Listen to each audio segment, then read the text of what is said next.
Hi, everybody. Pastor Mike here. I know it's kind of a hard time for us to deal with the fact that we can't be in church.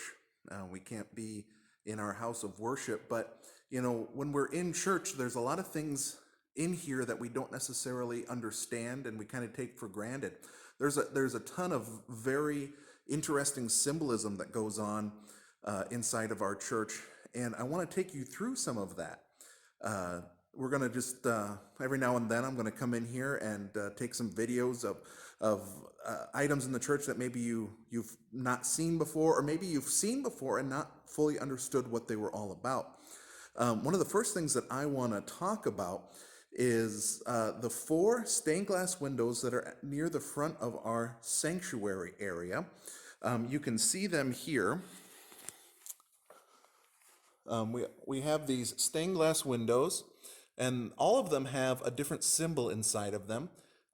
This one, as you can see, says Mark at the very top. This one, as you can see, says John at the very top. These two symbols um, are very traditional symbols for these particular gospel writers. This one right here is a lion with wings, and this one is an eagle with wings.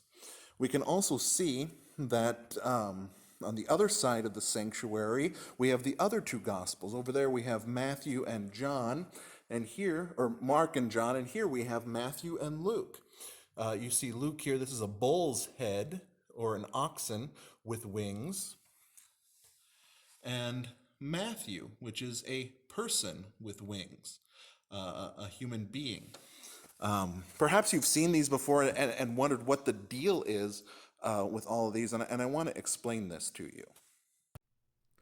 To begin to understand why these four symbols are used to uh, symbolize the gospel writers Matthew, Mark, Luke, and John, we need to actually not go to their gospels, but we need to go to John's Revelation. That's the final book of our scriptures.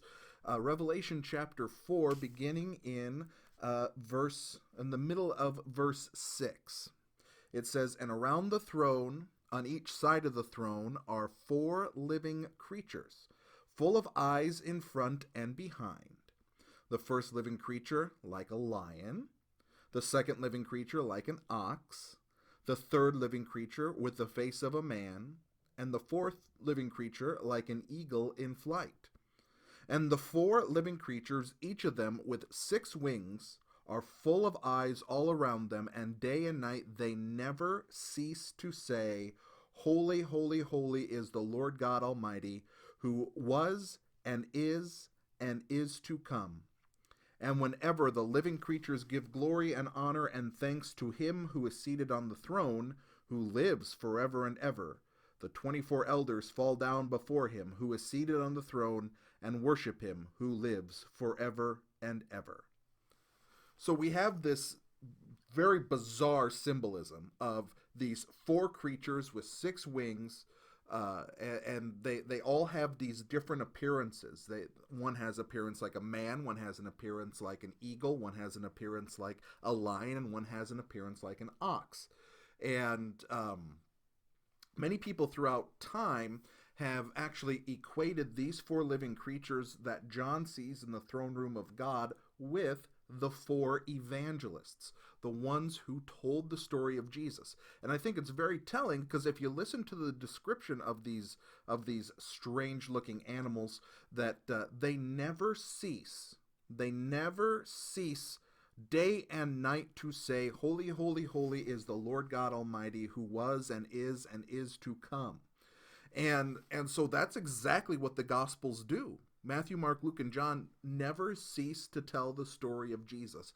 They are constantly telling us about who Jesus is. They tell us what Jesus has done and what Jesus has done for us. And they are singing his praises throughout all time. Uh, some people might disagree that the symbolism of Revelation points directly at the gospel writers, because what is being depicted here is probably closer to a class of angel called a cherubim. You've probably heard that term before. And you also have this weird description of them having eyes all over themselves, all over their bodies, all over their wings. But again, Revelation is a very symbolic book, talking about the way things really are, using language to describe it that is strange. It's an apocryphal type of literature, which means it explains things in an almost mystical way. And if you think about it, the Gospels do have eyes all over them, because they see the past.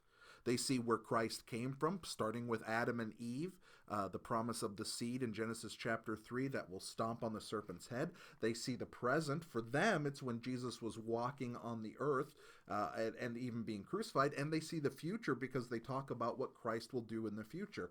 So this symbolism of these animals having eyes in the front and the back and on the side and every which way very much fits in with what we understand the Gospels of Jesus to be, of Matthew, Mark, Luke, and John. Now, why these specific animals for these specific gospel writers? If you go into any church that has these symbols, they will always have the same gospel writers coupled with the same type of animal, whether it's a human, a lion, an ox, or an eagle. Trinity and Haywarden actually has these up in woodcuts in front of their altar. They're very pretty, very beautiful, and they have the same designation. Well, I love this little. It's almost a kid's book. It's called "Behold the Lamb." An introduction to the signs and symbols of the church. It's from CPH, and it really serves to describe in very basic detail the symbolism that we see in our church. And this is how this book describes Matthew, Mark, Luke, and John as having these different symbols. The symbol of St. Matthew is the winged man that looks much like an angel. In his gospel, Matthew wrote about Jesus' human family and his incarnation, the fact that Jesus is both God, true God, and true man. So Matthew highlights this human aspect of Jesus and who he is as a man and as God. And so Matthew is the designated person, the human figure. St. Mark's symbol is a winged lion, because the beginning of Mark's gospel is about John the Baptist, the voice of one crying in the wilderness. His preaching about Jesus was bold like a roaring lion. So St. Mark highlights the work of John the Baptist at the very beginning of his gospel to say that John is roaring like a lion, telling people to prepare your hearts to meet Jesus. The winged ox is a symbol for St. Luke.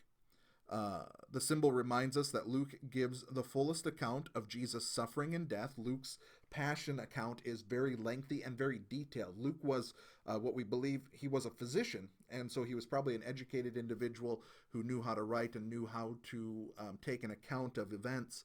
And so Luke was very exhaustive in this. So he had the fullest account of Jesus' suffering and death as a sacrifice for sin, and an ox is an animal of sacrifice, with Jesus being the final and complete sacrifice. The final symbol is St. John's symbol as an eagle flying upward to the sky. The Gospel of St. John is written in such a way that words seem to soar as if on eagle's wings, and thus remind us of Jesus' ascension to heaven after Easter. John's Gospel is very much focused on Jesus' divinity and who this guy is and what amazing things he does. And so the eagle soars above the earthly problems of this world. And so I hope you have a better grasp of a few of the symbols in our church, and I hope that we're able to continue to do this, and that you enjoy this and are able to learn more about the blessed symbolism that we have in our church every time we come. And next time that we're able to be in church, maybe you can appreciate it and understand it better. God's blessings to you all.